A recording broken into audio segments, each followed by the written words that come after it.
안녕하세요. 현재 남편과 함께 회사를 운영하고 있는 30대 여성입니다. 제가 느끼기에 사람이 열심히 해서 될 일이 있고 안 될 일이 있는데요. 그중 안 되는 것은 다른 사람의 의지를 내 마음대로 하는 것인 것 같아요. 나 혼자만 바뀌는 것은 스스로만 열심히 노력하면 되는 일이지만 다른 사람의 의지까지는 제 마음대로 하지 못하니까요. 그것이 아무리 상대방을 위한 일이라고 해도 상대방이 변해야 할 필요성을 알지 못하면 아무 소용이 없는 것 같네요. 그 대표적인 사람이 바로 저의 아버지였습니다. 아버지는 내놓으라는 부잣집 자제로 한 평생을 부유하게 살아서인지 돈을 막무가내로 쓰는 안 좋은 습관이 있었어요. 돈이 많았을 때는 그저 씀씀이가 좋은 양반인가 보다 하고 넘길 수 있었지만 계속된 사업 실패로 가세가 기울자 감당되지 않는 아버지의 씀씀이는 저희 가족에게 치명적인 독이 되고 말았죠. 어머니는 그런 아버지에게 애원도 해보고 화도 내보았지만 아버지께서는 전혀 바뀌지 않으셨고요. 어머니께서 아버지에게 큰 돈을 바란 것은 아니었는데도 말이에요. 어머니께서 아버지가 가장의 역할까지는 아니더라도 집안의 최소한의 보탬이 되기를 원하셨지만 막대 먹은 사람이 한순간에 바뀔 일은 만무했고 어머니는 아버지를 대신해 청소부 일을 하며 힘겹게 사실 수밖에 없었네요. 힘들게 일하시는 어머니를 보면 아버지께서도 조금씩 바뀔 거라고 생각했지만 아버지께서는 바뀌기는커녕 어머니가 벌어오시는 돈을 축내며 술독에만 빠져 사셨습니다. 시간이 지나도 아버지께서는 깨진 항아리에 물을 붓듯 아무짝에도 쓸모없이 돈만 축냈고 결국 저는 집안 살림에 보태기 위해 고등학교를 졸업하자마자 취업을 하게 되었는걸요. 제가 취업한 곳은 대기업의 하청업체였는데요. 사장님의 가족분들은 모두 성품이 온화하시고 직원들을 가족같이 생각해 주시는 분들이었어요. 어려서부터 무능력하고 돈만 축내는 아버지만 보다 인자하고 언제나 가족을 생각하는 사장님을 보니 기분이 참 씁쓸했죠. 사장님 같은 분을 아버지로 둔 그 집 아들이 참 부러웠고요. 사장님께서는 모든 직원들을 다 잘 챙겨주려 노력하셨지만 그 중에서도 저의 사연을 안타까워하시며 조금이라도 더 챙겨주려고 노력을 하셨어요. 사정을 딱하게 생각하여 많은 배려를 해주신 사장님과 사모님 덕분에 어려운 형편에 꿈꾸지 못할 대학교를 가게 되었거든요. 비록 야간 대학교에 가 퇴근을 하면 쉴 틈도 없이 바로 공부를 해야 했지만 배울 수 있는 기회가 있다는 것이 감사했기에 열심히 하려고 아무리 힘들어도 펜을 들고 공부를 했죠. 그런 덕분인지 4년이 지난 후 좋은 성적으로 졸업을 할 수 있었습니다. 그리고 졸업을 한 후 사장님께서는 그동안의 경력을 인정해 대리로 승진을 시켜주셨어요. 노력의 결실이 맺어졌다는 것도 기뻤지만 무엇보다 기쁜 것은 사장님께서 그동안 회사를 위해 한 노력을 모두 알고 보답을 해주셨다는 거였네요.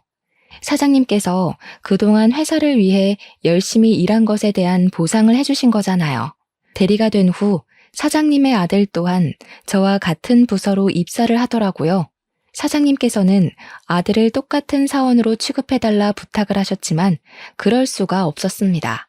복사조차 제대로 하지 못하는 모습은 어리벙벙하던 저의 신입 시절을 생각나게 했거든요. 아무것도 하지 못하는 신입의 마음이 얼마나 힘든지 알기에 옆에서 항상 알려주려고 노력을 했는데요. 다행히 머리가 좋은 사장님의 아들은 알려준 것을 금방금방 습득하며 일 처리 또한 잘하더군요. 그리고 정규직으로 전환이 된 후 사장님의 아들에게서 진지한 만나자는 고백을 듣게 되었죠. 사장님이 해주셨던 모든 것이 떠올라 거절을 하려 했지만 참 끈질긴 구애에 어쩔 수 없이 만남을 시작하게 되었네요. 만남을 시작한 지 1년 뒤에는 갑작스럽게 찾아온 아이로 인해 부부의 인연까지 맺게 되었고요. 처음 아이가 생겼다는 것을 알았을 때만 해도 안 좋은 생각을 하기도 했어요. 아무리 아끼는 직원이라고 해도 제대로 된 부모 밑에서 자라지 못한 며느리를 좋아할 시부모님은 그 어디에도 안 계실 테니까요. 하지만 그런 안 좋은 생각을 할 때 남편은 저를 대신해 사장님 부부에게 저희의 상황을 알렸어요. 사장님 부부는 예상대로 당황하신 것 같았죠. 당연했어요. 가족같이 은혜를 베풀어준 직원이 떡하니 며느리라고 나타난 거니까요. 사장님 부부의 반응을 보며 남몰래 치맛자락을 움켜쥐기도 했습니다. 결혼은 물 건너갔으니 아이가 태어나면 미혼모로 살아가야 할 게 뻔한 결말 같았거든요. 하지만 사장님 부부는 의외로 흔쾌히 결혼을 허락해 주시더군요. 7년이란 세월을 같이 한 저를 믿는다면서요. 사모님께서 그동안 마음고생했다는 이야기를 듣자마자 그동안 참고 있던 눈물을 모두 쏟아내고 말았어요. 사장님 부부 몰래 연애를 했다는 죄송함과 부족하고 미흡했던 직원을 가족으로 받아들여 주신 감사함이 한꺼번에 밀려왔기 때문이었습니다. 시부모님의 허락이 떨어진 후 결혼 준비는 일사천리로 진행될 거라고 생각했는데요. 그 생각은 착각이더라고요. 결혼을 하는데 진짜 걸림돌은 시부모님이 아닌 저희 아버지였으니까요. 양가 부모님에게 인사를 드린 후 바로 상견례를 하게 되었는데요. 시부모님을 모신 그날도 아버지께서는 평소처럼 술을 들이켜신 후 만취를 한 상태로 막말을 하기 시작했어요. 이 녀석 어릴 때만 해도 인물 없는 딸 자식 덕 볼 일은 없다고 주변에 신세 한탄을 좀 했었는데 제가 말년에 복이 있나 보네요. 사돈댁 같은 부잣집에 딸 자식을 시집 보내는 걸 보면 24살에 대학 간다는 소리 들었을 때만 해도 다 늙어서 헛짓거리하지 말고 애비 노후 자금이나 대라고 윽박을 질렀었는데 그래도 대학 간판이 좋긴 한가 봅니다. 얼굴 핀 걸로도 모자라 이렇게 훤칠하게 재물복도 좋은 청년을 사위로 들인 걸 보면 말이에요. 저희도 말년에 며느리 복이 있는 모양입니다. 우리 새아가처럼 똘똘하고 야무진 아이를 며느리로 맞은 걸 보면 딸 자식을 어찌나 잘 키우셨는지. 똘똘하고 야무진 게 횟수로 본 세월만 7년이지만 볼수록 탐이 나요. 아이고, 그럼 제가 사돈댁한테 딸 자식 잘 키운 상을 대신 받아야겠네요. 어디 똘똘한 딸내미 시집 보낸 값으로 저한테 5천만 원만 먼저 주시렵니까? 참 기가 차더군요. 망나니로 살았던 아버지 때문에 눈칫밥을 먹으며 악착같이 살아왔는데 그게 자기가 교육을 잘 시킨 덕이라니요. 더군다나 교육을 잘 시킨 값을 받아야 한다며 시부모님에게 손을 내미는 것을 보고 있자니 민망함에 당장이라도 아버지를 내쫓고 싶은 심정이었죠. 다행히 시부모님께서는 아버지의 무례한 행동을 장난으로 웃어넘기셨지만 참 부끄러워서 얼굴을 들 수 없었네요. 지금까지 은혜를 베풀어준 시부모님에게 제일 못 볼 꼴을 보이고 마른 거잖아요. 그것도 인생에서 제일 증오하는 아버지 때문에요. 그런데 아버지의 이런 행패는 결혼을 하고 본격적으로 이어졌습니다. 결혼식을 끝마치고 시부모님께서 회사 근처에 있는 아파트를 신혼집으로 구해주시자 아버지께서는 하루가 멀다 하고 술에 취해 남편에게 전화를 걸었어요. 아버지께서는 항상 부모를 반지하에 버려두고 자기만 호의호식하는 저희 부부를 불효자라면서요. 술이 깬 낮에는 사과를 하고 술에 취한 밤이면 신세한탄을 하는 행동을 반복하시던 아버지께서는 저희가 더 이상 전화를 받지 않자 곧이어 신혼집까지 찾아와 행패를 부리셨어요. 이 정도 했으면 눈치껏 알아먹고 새로운 집이라도 알아봐 줘야지. 언제까지 부모를 냉난방도 제대로 안 되는 반지하에서 살게 할 작정이야? 반지하에 사는 게 싫으면 저희한테 와서 이럴 게 아니라 나가서 일이라도 하세요, 제발. 수십 년을 저랑 엄마 등골 빼먹은 걸로는 부족해서 이제 사위 등골까지 빼먹으려고 하세요. 이게 지금까지 누구 덕분에 부잣집에 시집가서 떵떵거리고 사는데 키워준 은혜를 갚지는 못할 망정 어디서 천련을 끊으려고 해? 짐승도 키워준 은혜는 안다던데 어디 사람식이나 된 것이 짐승만도 못하게 낳아주고 길러준 지혜비를 버리려고 들어? 하루가 멀다 하고 술독에 빠져 살았으면서 무슨 은혜요? 아버지만 술독에 빠져 살며 엄마 벌어온 돈에만 손대지 않았어도 지금쯤 아파트에서는 못 살아도 깨끗한 빌라 얻어서 사람답게 살았을 거예요.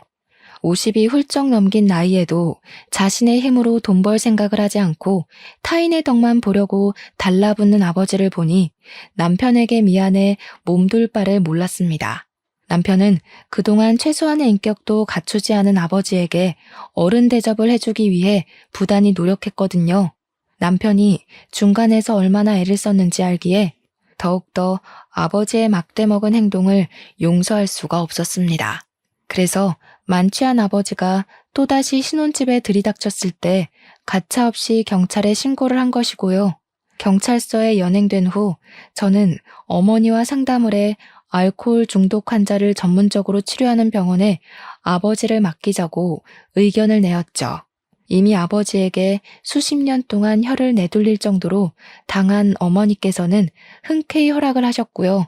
아버지가 알코올 전문 병원에 입원을 한 후 처음에는 너무 심한 짓을 했나 라는 후회가 들기도 했지만 일상에서 아버지가 사라지고 나니 이렇게 평온할 수가 없더라고요.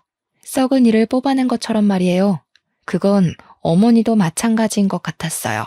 어머니께서는 그동안 아버지를 사랑한다는 이유로 자신의 자유까지 포기하며 긴 세월 동안 아버지의 뒷수습을 도맡아 하셨거든요.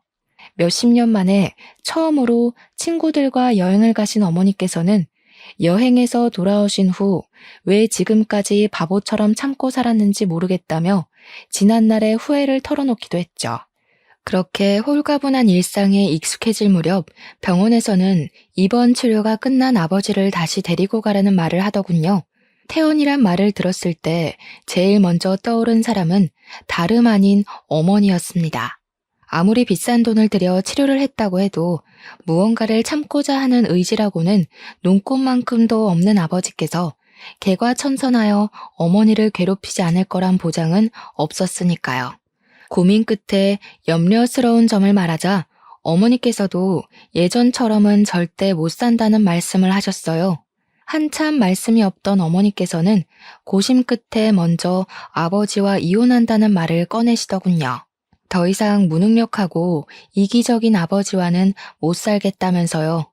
다른 집 딸이었다면 늙은 아버지가 불쌍하다며 이혼을 말릴 수도 있겠지만 저는 이미 아버지가 어떤 사람인지 뼈저리게 깨달았기에 변호사를 고용해 어머니가 아버지와 이혼하실 수 있게 도와드렸네요. 이혼 이야기가 나올 때만 해도 아버지께서는 다 늙은 여팻네가 심술이라며 고개를 빳빳이 드셨는데요. 변호사를 통해 이혼 소송장이 날아오자 금세 꼬리를 내리고 어머니에게 이혼을 취하해달라는 말씀을 하시더군요.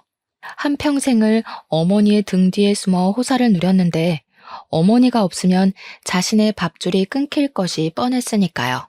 어머니께서는 아버지가 어떤 잘못을 해도 무릎을 꿇고 빌면 눈을 감아주셨기에 이번에도 그렇게 넘어갈 줄 아셨던 거겠죠.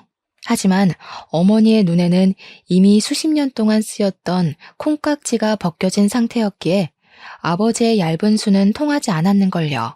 결국 어머니와 아버지께서는 6개월의 소송 기간 후 30몇 년간 유지해오던 결혼 생활의 막을 내리게 되었습니다.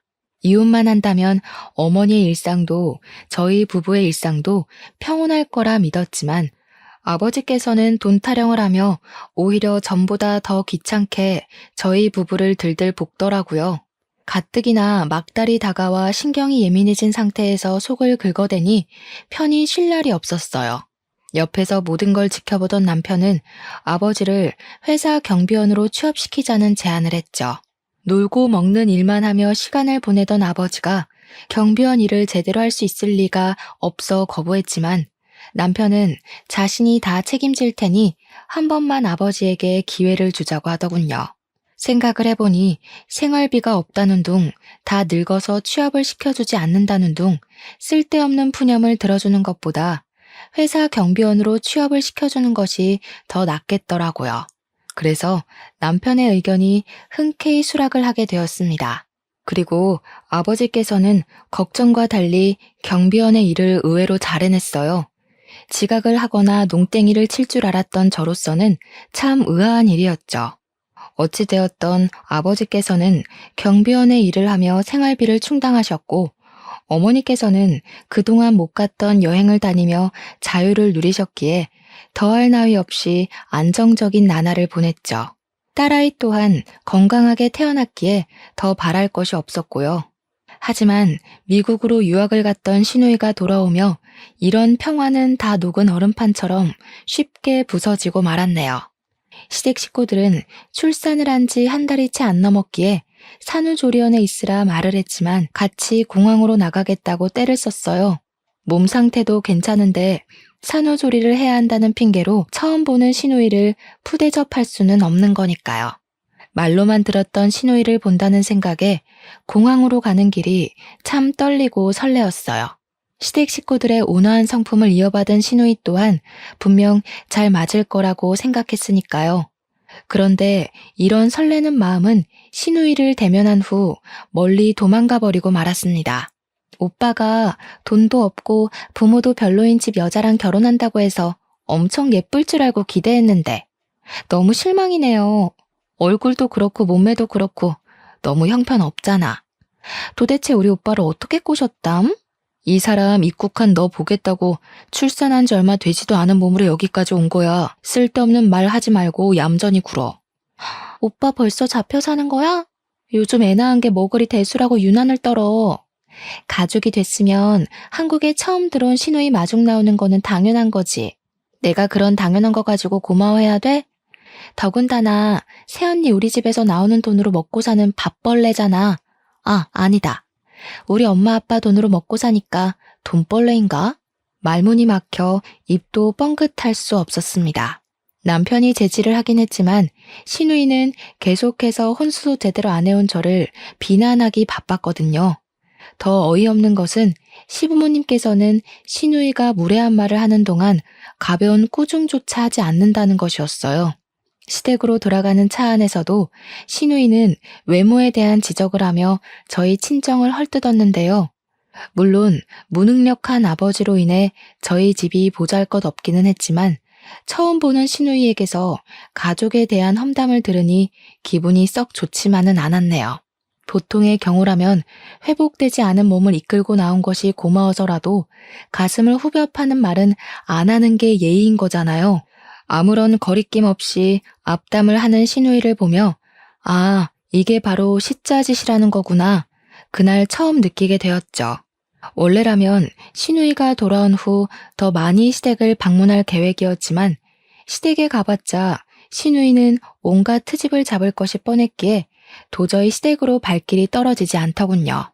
남편 또한 막무가내로 구는 시누이의 행동이 거슬렸는지 시댁에 가자는 말을 일절 입 밖으로 꺼내지 않았고요. 제일 이해할 수 없는 건 시부모님의 행동이었습니다. 아무리 집안의 유일한 여자 형제이고 막내라고 해도 시부모님께서는 시누이를 자식이 아닌 신처럼 떠받들기 일쑤였는걸요. 시누이의 비위를 맞추기 위해 쩔쩔매는 모습을 보자 상관을 안 하려고 해도 계속 신경이 시누이와 시부모님에게 쏠릴 수밖에 없었네요. 참다 못해 남편에게 시부모님이 왜 그렇게 시누이에게 쩔쩔매는지 묻게 되었죠. 되도록 집안에 흠잡힐 일이라 말 안 하려고 했는데 당신도 알 건 알아야 되니까 말해줄게. 한숨을 깊게 내쉰 남편은 집안 식구들만 알고 있던 이야기라며 저에게 숨겨졌던 이야기를 들려주기 시작했어요. 사실 시누이의 친부모님은 원래 과자 공장을 운영하던 시아버지의 친구분이라고 하더군요. 시부모님은 과자 공장에서 일을 하던 직원이었고요. 그러던 중 사장이셨던 시아버지의 친구분과 그 부인도 암에 걸려 병상에 눕게 되었는데요. 친구 부부는 과자 공장을 넘겨주는 조건으로 시누이를 딸처럼 키워달라는 부탁을 했다고 해요. 일종의 유언이었던 셈이죠. 아줌마랑 아저씨가 주변에 의지할 만한 일가 친척이 안 계셔서 아버지한테 그런 부탁을 한 것 같아. 아줌마랑 아저씨가 돌아가신 후로는 참 많은 일이 있었어. 서영이를 부모님 호적에 올리고 과자 공장도 인수했으니까. 당신 입장에서는 버릇없이 구는 시누이라 눈에 가시 같다고 생각할 수도 있지만 조금만 이해해줘. 어머니 아버지 입장에서 서영이는 복덩이나 마찬가지거든. 물론 어머니 아버지가 노력해서 지금의 위치까지 오긴 했지만 솔직히 서영이가 없었으면 어머니 아버지가 평생 사장 소리 들을 리가 없을지도 모르는 일이니까. 아무리 그래도 정도가 너무 심하니까 그렇지. 나야 객식구니까 그럴 수 있다고 쳐도 당신한테도 하는 걸 봐봐. 용돈이야 줄 수 있지만 툭하면 당신 지갑 터는 건 일상이고 저번에는 서랍 위에 있던 목걸이까지 가져갔다며? 귀여운 투정도 정도가 있어야지. 아가씨가 하는 건 투정이 아니라 도둑질이야. 나이가 벌써 20대 중반인데 자기 심사 꼬인다고 남의 물건에 손대는 버릇은 고쳐야 할 거 아니야. 그래도 아직 애잖아. 내가 더 잘할게. 당신이 조금만 이해해줘. 착잡했습니다. 배경이 어찌되었던 전에 얼마나 큰 은혜를 입었건 잘못된 행동을 고치는 건 당연한 일이잖아요. 저도 시부모님에게 큰 은혜를 받은 입장에서 웬만하면 참고 넘어갔겠지만 남의 물건에 손을 대고 대수롭지 않게 생각하는 시누이의 행동은 도저히 용납할 수가 없었어요. 더불어 제대로 된 훈육조차 하지 않은 시댁 식구들의 모습을 보면 가슴 깊은 곳에서 부하가 치밀어 올랐죠. 계속해서 막무가내로 행동하는 시누이와 그 옆에서 쩔쩔매는 시부모님을 보고 있으면 큰 소리가 튀어나올 것 같았기에 의식적으로 시댁 일에 관해서는 관심을 끄게 되었어요. 참 서럽기도 했습니다. 시부모님과 가깝게 지낼 수 있는 일을 시누이 한 사람 때문에 시부모님과 거리를 두며 살아야 했으니까요. 속상하긴 했지만 어찌되었던 며느리인 저는 객식구에 불과했기에 할 수 있는 일이라고는 그저 입을 꾹 다물고 있을 수밖에 없었는걸요. 그럼에도 시누이를 원망할 수 없었던 것은 시부모님께서 항상 미안해하시며 어떻게든 챙겨주려는 모습을 보였기 때문이었어요. 저희 집에 직접 찾아와 딸아이를 안아주시며 용돈을 챙겨주시는 시부모님을 보며 시누이에 대한 미움을 꾹 참고 있었는데요.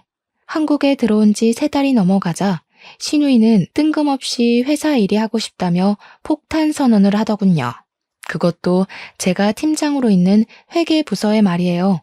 시부모님께서는 꼼꼼하지 못한 성격을 가진 시누이가 실수할 것을 염려해 반대했지만 시누이는 방문을 걸어 잠그며 시위를 했습니다.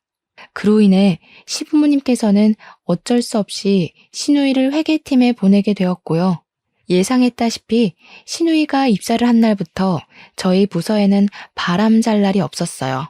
인수인계도 제대로 듣지 않은 시누이가 견적서를 잘못 보내는 바람에 잘못된 수량으로 공장을 돌리는 것은 물론 정산조차 틀려 공장에서 일하시는 분들의 임금이 잘못 입금되는 일도 번번이 일어났죠. 계속해서 사고를 치는 시누이로 인해 저희 부서 사람들은 하루가 멀다 하고 야근을 하며 시누이가 저지른 잘못을 수습하기 바빴습니다.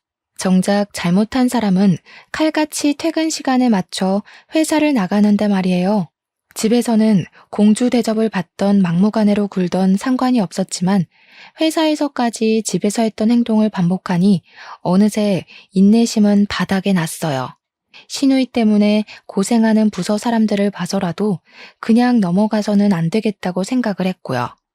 그래서 시누이를 따로 불러 지금까지 한 행동에 대해 이야기하며 처음으로 꾸중을 하게 되었죠.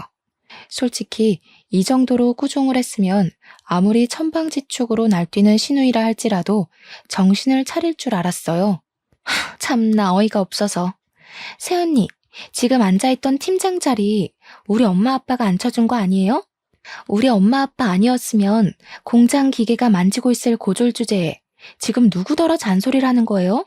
팀장 자리에 앉아있으니까 시누이가 우스워 보이는 것 같은데 똑똑히 들어요. 나 아니었으면 새언니는 물론 엄마 아빠도 지금쯤 다 이름도 모를 허름한 공장에서 땀이나 뻘뻘 흘리며 일하고 있었을 거라고요. 시누이는 눈 하나 깜빡하지 않고 오히려 대들기까지 했습니다. 시누이는 공장이 이만큼 큰 것도 제가 팀장 자리에 오른 것도 모두 자신의 친부모님 덕분이라고 생각하는 것 같았어요. 정작 자신은 아무것도 한 것이 없는데 말이에요. 자신이 이룬 것은 하나도 없으면서 당당한 태도로 나오는 시누이를 보니 차분하던 마음은 온데간데 없이 화가 치밀어 올랐죠.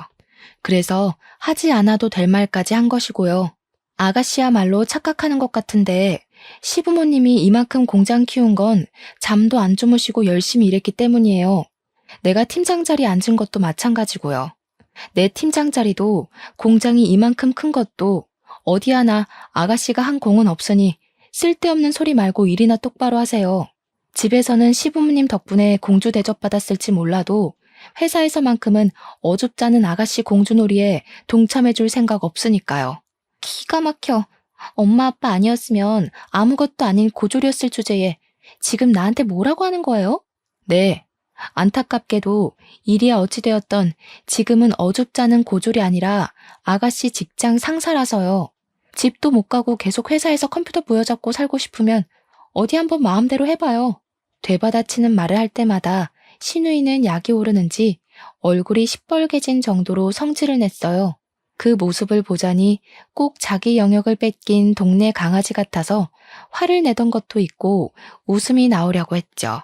퇴근을 한 후 신우이는 그대로 시부모님에게 달려가 모든 것을 일러바치며 당장 저를 회사에서 내쫓으라고 떼를 썼다고 해요. 신우이는 자신이 들어놓으면 당장이라도 눈에 가시었던 저를 내쫓을 수 있다고 생각한 모양이었어요. 그래서 시부모님이 처음으로 따끔하게 신우이를 혼내자 엄청난 충격을 받은 것이었죠. 신우이의 가짜는 입장에서는 억울할 수도 있었겠지만 시부모님께서 아무리 인자하고 신우이에게 쩔쩔맨다고 하셔도 공과 사는 철저히 분리하시는 분이었기에 꾸중을 들을 수밖에 없었어요. 시부모님께서는 신우이를 아끼는 만큼 회사에 대한 애착이 강한 분이셨거든요. 믿었던 시부모님에게도 남편에게도 꾸중을 들은 신우이는 한동안 입을 다물고 회사를 다녔습니다. 그 모습을 보니 유치한 생각이긴 했지만 통쾌하기도 했죠. 지금까지 신우이 때문에 고생하던 것을 모두 보상받는 기분이었으니까요. 그런데 신우이의 일이 마무리가 되자 기다렸다는 듯 아버지에게서 사고가 터지고 말았습니다. 마치 불행이 차례를 기다리고 있던 것처럼 말이에요. 병원에서 치료를 받은 후 호전된 줄 알았던 아버지의 알코올 의존증이 다시 시작된 것이었어요. 그로 인해 아버지는 근무 중 술을 마셨고 하필 술에 취해 있던 그날 본사 직원의 방문으로 덜미가 잡히고 만 것이었죠. 근무 중 술을 마신 걸로도 큰일이었지만 아버지는 그에 그치지 않고 본사 직원의 멱살을 잡으며 몸싸움까지 했다고 해요. 몸싸움으로 인해 아버지는 본사에서 해고 통보를 받게 되었습니다. 아버지께서는 술이 깬 후 뒤늦게 찾아와 복귀를 시켜달라고 애원했지만 이미 엎질러진 물이었기에 어쩔 수가 없었어요. 다른 것은 몰라도 근무 태만과 관련된 일이다 보니 본사에서는 절대 아버지를 복귀시켜줄 생각을 안 했는걸요. 아버지의 일이 있은 후 시부모님을 뵙기 너무 죄송스러웠어요. 그동안 시부모님이 차곡차곡 쌓아온 신뢰를 아버지가 한 번에 무너뜨린 거잖아요. 아버지의 일로 심란해할 때 신우이가 찾아와 아버지를 복귀시켰다는 말을 하더군요. 어떻게 된 일인지 남편에게 묻자 신우이는 아버지를 정직원이 아닌 아르바이트 형태로 고용하자는 제안을 했고 남편은 그 제안을 수락한 것이었어요. 내막을 알고 나니 아버지를 복귀시켜준 신우이에게 고맙다기보다는 어이가 없었네요. 신우이가 아무런 이유 없이 마음을 곱게 쓸 위인은 아니니까요. 아버지가 다시 경비원으로 복귀된 후 역시 신우이는 모든 것이 자신의 덕이라며 생색을 내더라고요. 생색을 내는 것에 멈췄다면 조금이나마 신우이에게 고마운 마음을 가졌을 수 있었겠지만 신우이는 거기서 멈추지 않고 저희 식구 모두 빈대처럼 공장에 들러붙는 꼴을 보자니 구역질이 난다며 막말을 했어요. 다른 것은 다 참아도 그동안 제가 회사를 위해 했던 모든 노력을 없애버리고 빈대 취급하는 것은 도저히 참을 수가 없었기에 시댁 식구들이 있는데도 불구하고 큰 소리를 내게 되었죠. 빈대는 아가씨처럼 아무것도 안 하고 시부모님 등에 달라붙어 있는 사람을 말하는 거죠.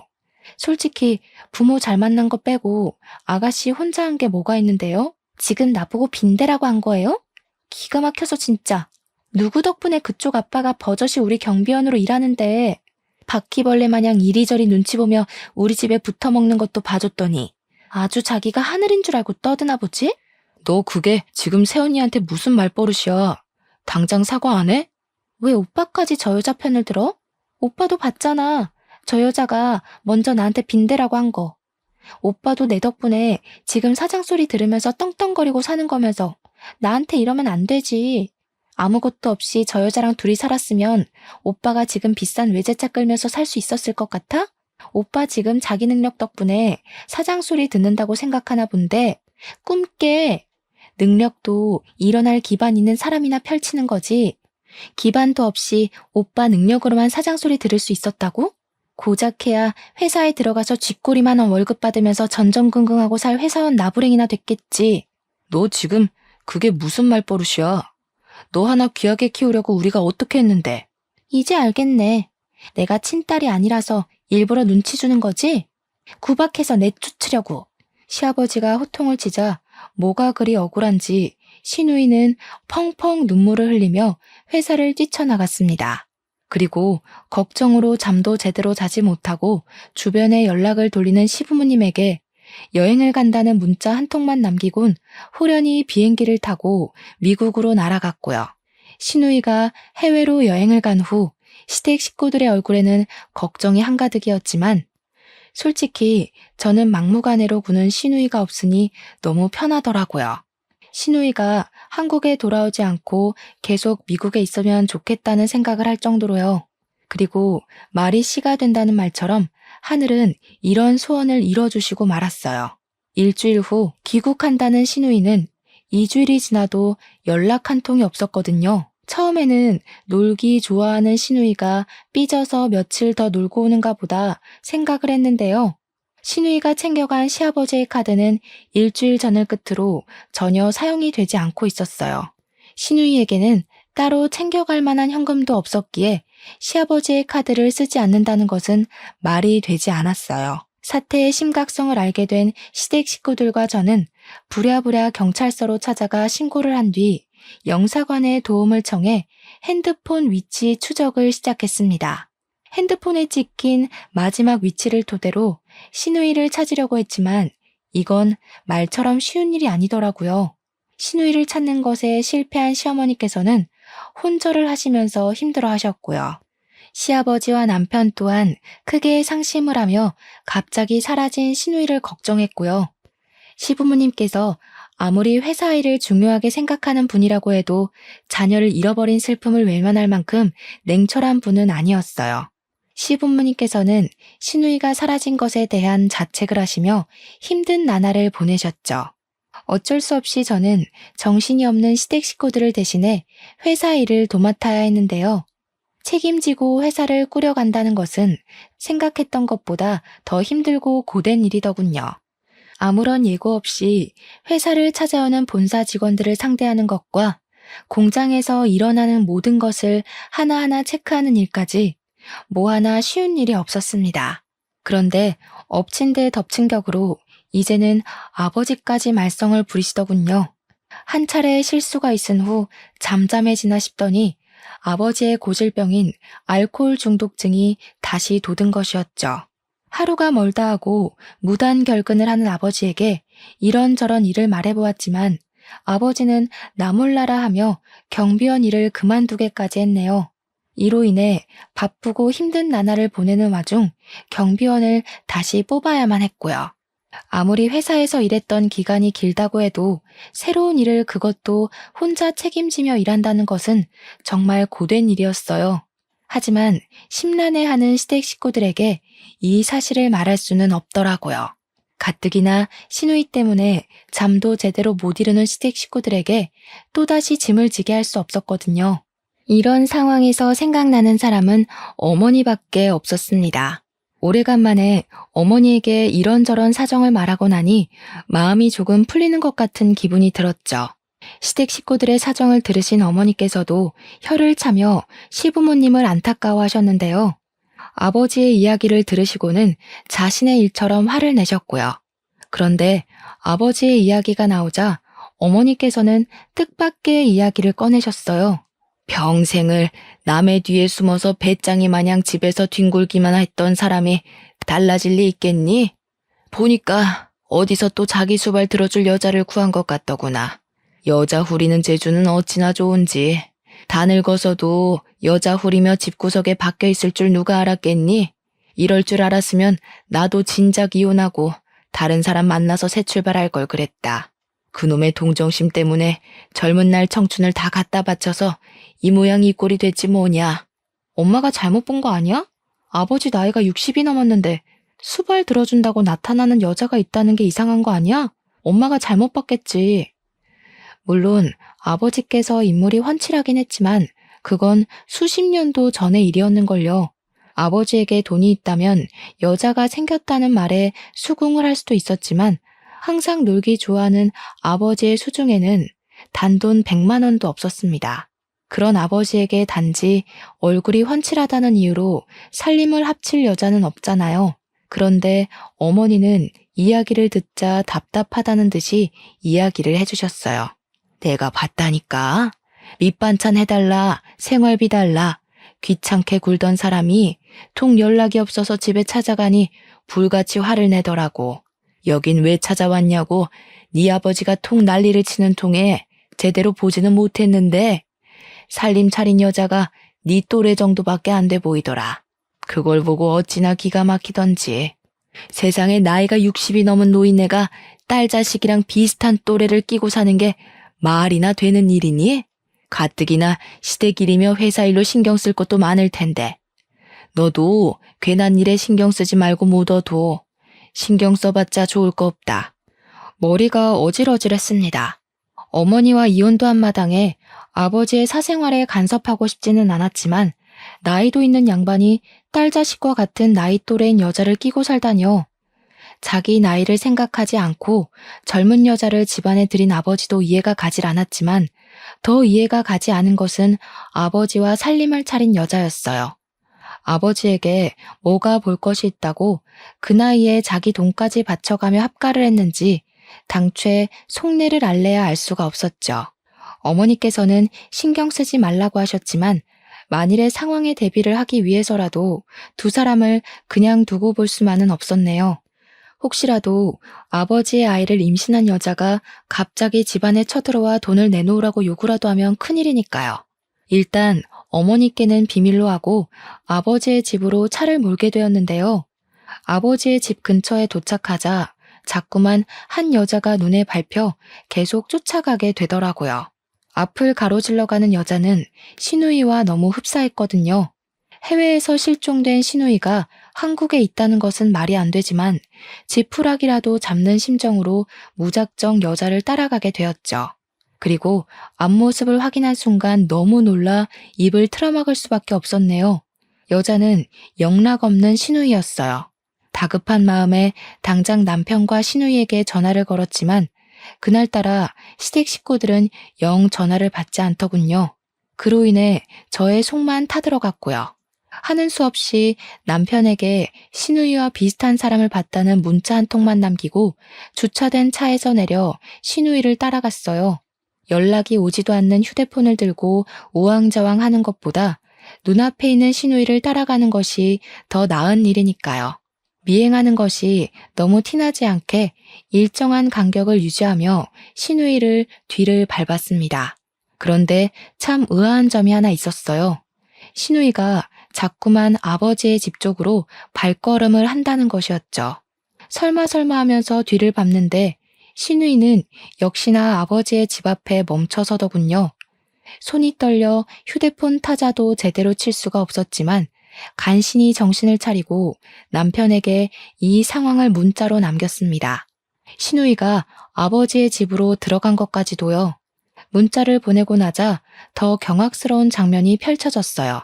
시누이가 문을 두드리자 아버지가 버선발로 마중을 나왔거든요. 그때 어머니가 해주신 말이 떠올랐습니다. 아버지가 젊은 여자와 살림을 차렸다는 이야기 말이에요. 모든 게 계획대로 척척 진행되고 있으니 사돈처녀는 아무 걱정하지 말고 들어와요. 시누이와 알 수 없는 말을 친근하게 나누는 아버지를 보자 살갗이 따가울 정도의 소름이 온몸에 퍼져나갔어요. 정말 말도 안 되는 일이잖아요. 머리로는 좀 더 상황을 지켜봐야 한다고 외쳤지만 경악으로 놀란 몸은 머리와는 상관없이 곧장 아버지의 집으로 쳐들어가게 되더군요. 닫히고 있는 문을 열어 제끼며 무슨 짓이냐고 소리를 지르면서요. 제 모습을 본 두 사람은 저승사자라도 본 것처럼 새파랗게 질린 얼굴을 하고는 엉거주춤한 자세로 서 있었죠. 아무리 철딱서니가 없어도 사람이 할 짓이 있고 안 할 짓이 있지. 아가씨, 지금 뭐 하는 거예요? 내가 다 설명을 할 테니 일단 진정을 좀 하고. 아버지 같으면 이 상황에서 진정을 하게 생겼어요? 해외에서 실종된 시누이가 아버지랑 살림 차린 젊은 여자가 돼 있는데 세상 어느 딸이 진정하게 생겼냐고요. 이게 말이나 되는 상황이라고 생각하세요? 이번 일만 잘 마무리되면 네 목도 남겨주마. 그러니 제발 아무 소리 말고 잠자코 있어봐라. 얼마 남지 않은 일을 너 하나 때문에 망칠 수는 없잖니. 그 입 좀 닫으세요. 다 된 밥에 재 뿌릴 일 있어요? 무슨 이유인지 궁금하지도 않을 만큼 어이가 없었습니다. 알고 싶지도 않았고요. 하지만 시부모님과 남편에게 상황을 설명하려면 두 사람 사이에 일어나는 일을 알아야 했기에 이유를 물었는데요. 그때 초인종이 울리며 시누이를 부르는 시어머니의 목소리가 들려왔어요. 현관문을 열어주려는 사이 시누이는 베란다로 뛰어갔죠. 시누이의 모습을 본 시부모님이 달려들자 시누이는 그대로 2층 높이의 빌라에서 뛰어내렸고요. 이해할 수 없는 행동을 하는 시누이로 인해 시어머니는 그대로 주저앉아 오열을 하셨어요. 정상적인 사고로는 이해할 수 없는 시누이의 기이한 행동으로 인해 옆에 있던 아버지를 추궁할 수밖에 없었습니다. 그런데 이유를 묻자 아버지는 곧장 무릎을 꿇으며 시부모님에게 싹싹 빌 뿐이었어요. 마치 자기 죄를 들킨 죄인처럼 말이에요. 다 사돈 처녀가 시킨 일입니다. 저는 정말 아무것도 몰라요. 남편은 벌벌 떠는 아버지에게 무슨 일이 있었냐고 물었는데요. 아버지는 그제야 그동안 저희가 전혀 몰랐었던 일을 설명해 줬네요. 알고 보니 시누이는 지금까지 격리부에서 일하는 것을 이용해 법인카드를 몰래 빼돌려 개인이 쓰고 있던 거였어요. 자신이 쓴 비용은 아무도 모르게 스스로 경비 처리를 한 것이고요. 그렇게 야금야금 회사 자금을 쓰는 것에 만족을 못한 시누이는 시부모님의 재산을 빼돌리기 위해 계획을 세운 것이고요. 아무리 시누이라고 할지라도 회사 자금에 손대기는 겁이 났던 모양이었어요. 시부모님께서는 모든 재산을 사장실 금고에 보관 중이셨어요. 시누이는 이 때문에 경비원이던 아버지를 끌어들인 거고요. 아버지가 말하길 시누이는 지금까지 밤마다 아버지를 이용해 몰래 시아버지의 사무실에 들어와 자신이 아는 모든 숫자를 조합해 금고를 열려고 했다네요. 이야기를 듣고 보니 왜 그동안 한국에 살고 있는 시누이의 흔적을 찾을 수 없었는지 의문이 들었어요. 아버지에게 물어보자 시누이는 한국에서 지내는 동안 자신의 명의로 된 카드와 현금만 사용했다고 우물쭈물하며 답을 하셨죠. 그제야 그동안 시누이가 왜 실종 신고가 된 척 연기까지 하며 아버지의 옆에 있었는지 알겠더라고요. 이렇게 되면 시부모님의 재산을 가로채는 것을 실패해도 모든 것을 아버지가 덮었으면 되는 거니까요. 실종 신고 처리가 된 자신은 아무 일도 없다는 듯이 심란해하시는 시부모님 앞에 다시 나타나 감격에 제외를 한 후 다시 사랑스러운 막내딸 행세를 하면 되는 거고요. 시누이의 파렴치한 속내를 알게 된 시어머니께서는 목 놓아 오열을 하셨습니다. 그건 애써 눈물을 참고 있던 시아버지도 마찬가지였죠. 그럴 수밖에 없었어요. 아무리 피 한 방울 안 섞인 남이라고 해도 그동안 금지옥엽 친자식보다도 더 귀하게 키웠는데 배은망덕하게 시부모님들이 피땀 흘려가며 벌어놓은 재산을 차지하려 했으니까요. 저는 충격에 빠진 시부모님을 대신해 아버지에게 시누이가 빼돌린 재산은 어디 있냐고 물어보았어요. 그것까지는 나도 모르지. 난 그냥 사돈 처녀가 시키는 대로 했을 뿐이야. 저도 자식된 입장에서 아버지랑 같이 법정에 서고 싶지는 않아요. 제발 최소한 자식된 도리는 할 수 있게 알고 계신 거 지금 다 말씀해 주세요. 처벌을 받는 것은 무서웠는지 아버지는 그제야 어젯밤 금고를 열은 시누이가 금덩이를 챙겼다고 실토를 하셨습니다. 금고에 있던 금덩이의 금액을 따지자면 좋기 1억은 넘었기에 머리가 어질어질했네요. 마음 같아서는 생각 없이 이기적인 마음으로 일을 저지른 시누이를 당장이라도 경찰에 넘기고 싶었는데요. 그렇게 된다면 크게 상심하실 시부모님의 모습이 눈에 선했기에 차마 그렇게 할 수는 없더군요. 저에게는 시댁 재산을 훔쳐간 파렴치한 도둑으로밖에 안 보였지만 시부모님에게는 소중한 막내딸인 거잖아요. 집으로 돌아온 시부모님께서는 시누이에게 자신의 잘못을 뉘우칠 기회를 한 번만 주자고 말씀하셨는데요. 연락을 하기만 하면 시누이는 요리조리 모든 연락을 다 피하며 자신의 잘못을 뉘우치기는커녕 망둥이처럼 뛰어다니기 바빴는걸요. 시부모님은 이런 시누이 때문에 자리에 누워 시름시름 앓으셨고요. 그러던 중 시누이에게 큰일이 터지고 말았습니다. 불씨 검문을 온 감사로 인해 시누이가 그동안 회사 돈을 횡령한 것이 밝혀진 것이었죠.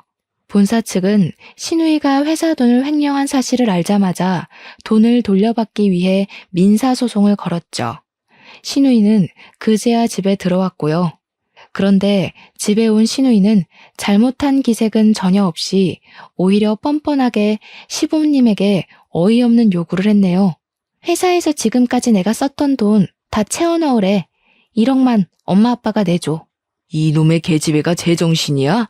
꾸중 한 번 없이 키워줬더니 아주 이젠 지 부모가 네 비위 맞춰주는 사람인 줄 알아? 그동안 너 하나 때문에 온 집안 사람들이 얼마나 애간쟁 태우면서 뛰어다녔는데 고작 한다는 말이 자기가 써제낀 돈 채워넣으라 이 말이야? 지 부모 가슴에 피멍이 들도록 사고를 쳐놓고 아직도 정신을 못 차렸어. 너한테 부모가 뭐 필요하냐? 그냥 돈만 있으면 집 나온 걔한테도 부모라고 넙죽넙죽 돈 받아먹으면서 엄마 아빠 소리 할걸. 누가 키워달랬어? 자기들도 나 때문에 이만큼 돈 벌고 사는 거면서.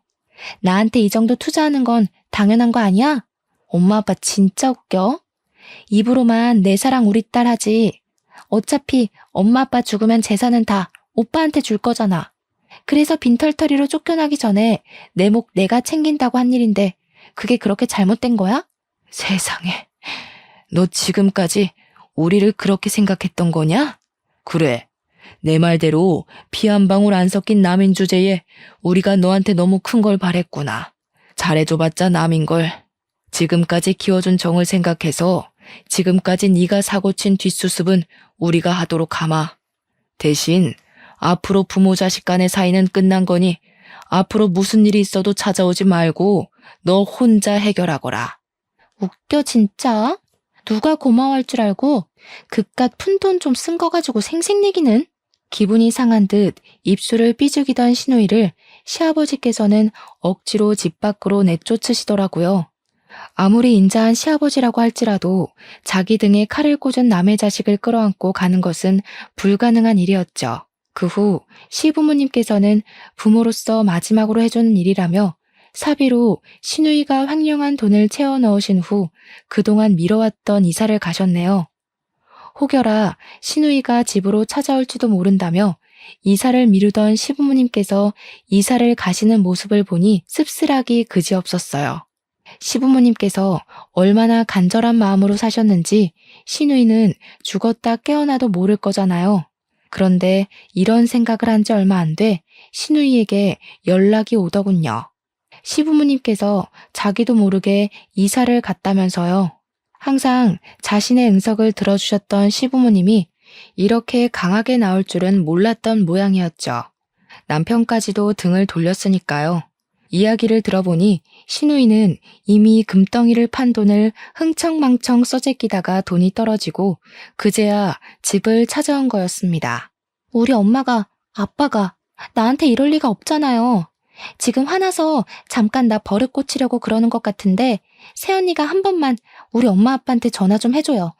밀린 카드값만 해도 1,000만 원이 넘는데 엄마 아빠 없으면 나 정말 길거리에 나앉게 생겼다고요. 2년 전연하며 삿대질하기 바쁘더니 여간 급한 게 아닌가 봐요? 새언니라고 말하는 거 보면. 지금 새언니랑 장난할 시간 없어요. 빨리 우리 엄마 아빠한테 전화 좀 해달라고요. 시부모님께서 간절히 찾을 때는 쳐다보지도 않다 수중에 돈이 떨어지자 시부모님을 찾는 시누이의 행동이 너무 얄미웠어요. 허영심에 찌들어 있는 시누이를 보니 저절로 혀가 차질 정도로 한심했죠. 하지만 한편으로는 불쌍하기도 했습니다. 허영심과 이기심 때문에 세상 둘도 없는 좋은 부모를 자기 손으로 버린 거나 마찬가지니까요. 그래서 새언니로서 마지막 정을 주는 셈치며 신우이에게 30만 원을 입금해 주었네요. 마음 같아서는 아무 도움도 주고 싶지 않지만 시부모님 딸이었던 걸 생각해서 마지막 정을 베풀어 주는 거니까 그 돈으로 허튼 짓 하지 말고 잠잘 곳이나 정해요. 세상에, 이깟돈으로 뭘 하라고? 누가 이깟돈 달라고 했어요? 우리 엄마 아빠 만나게 해달라니까요. 신우이는 참 한결같이 한심했어요. 그런 신우이의 모습을 보니 오히려 다행이라고 생각이 들었죠. 어줍잖게 착한 척을 했다면 홀랑 넘어가 시부모님에게 데려갈 수도 있는 일이잖아요. 모든 일이 마무리된 후 저희 가족은 예전처럼 행복하게 살려고 노력 중이에요. 처음에는 신우이의 일로 인해 뒤숭숭하긴 했어요. 저 또한 아버지가 회사에서 잘린 후 마음이 좋지 않았거든요. 퇴사한 후 마땅한 직장을 구하지 못한 아버지께서는 틈만 나면 돈을 빌려달라 연락이 오곤 하는데요. 마음이 뒤숭숭한 것과 별개로 아버지가 자처한 일이기에 아버지에게는 경제적인 지원은 일절하지 않은 상태예요. 그 책임을 제가 대신 져줄 필요는 없는 일이니까요. 어머니에게도 아버지에게 절대 돈을 빌려주지 말라고 신신당부를 한 상태고요. 지금도 신우이는 간간히 오곤 합니다. 남의 밑에서 굳은 일을 하며 잘못을 깨우쳤으니 시부모님을 만나게 해달라면서 말이에요. 하지만 신우이는 이미 돌이킬 수 없는 실수를 저질렀기에 모든 연락은 무시를 하고 있네요. 신우이와 아버지를 보고 있으면 남을 고생시켜 자신의 이득을 취하려던 사람들의 최후는 참 비참하구나 라는 걸 다시 느끼고 있는 중이에요. 만약 시청자분들도 주변에서 은혜를 모르고 배은망덕하게 구는 사람이 있다면 당장 인연을 끊는 것을 추천드립니다.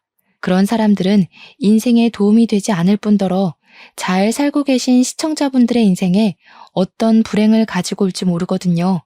그럼 오늘 사연 이만 마치도록 하겠습니다. 끝까지 저의 사연을 경청해주신 시청자분들 진심으로 감사드립니다.